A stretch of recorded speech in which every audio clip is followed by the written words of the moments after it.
Dans cette vidéo, nous allons voir comment préparer un délicieux café avec une cafetière à piston.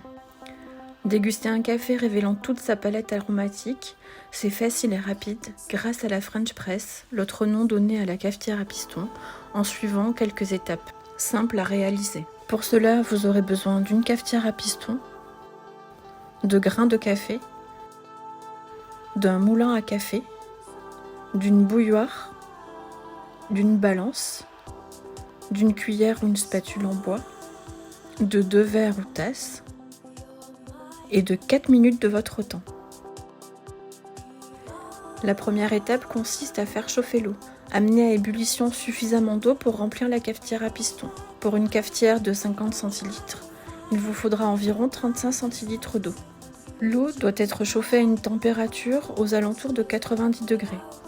Si vous n'avez pas de quoi mesurer la température de l'eau, une fois l'eau à ébullition, laissez-la reposer de 30 secondes à 1 minute. La deuxième étape, pendant que l'eau chauffe, c'est le moment de moudre votre café. Le café de la cafetière à piston exige une mouture très grossière et régulière. Concernant la quantité de café, nous vous recommandons d'utiliser 30 g de café si vous utilisez 35 centilitres d'eau. Une fois le café moulu, versez-le dans la cafetière à piston. Troisième étape, ajoutez de l'eau. Pour commencer, versez doucement sur votre café moulu une quantité d'eau 2 fois supérieure à celle de café dont vous disposez. Par exemple, si vous avez 30 g de café, vous allez commencer avec 60 ml. Nous voici à la quatrième étape.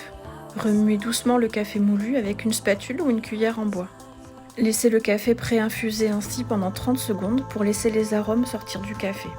L'étape suivante consiste à verser le reste de l'eau et à poser délicatement le couvercle sur le café.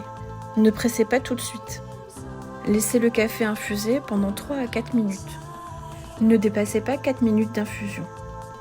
La sixième et avant-dernière étape consiste à appuyer délicatement sur le piston. Si vous sentez une grande résistance, cela signifie que votre mouture est trop fine. A l'inverse, si le piston tombe immédiatement sur le café, cela signifie que votre mouture est trop grossière. Nous voilà arrivés à la 7e et dernière étape. Vous avez fini de presser. Il ne vous reste plus qu'à servir le café rapidement. Ne le laissez pas trop reposer car il continuerait à infuser et serait alors beaucoup plus fort et deviendrait même amer.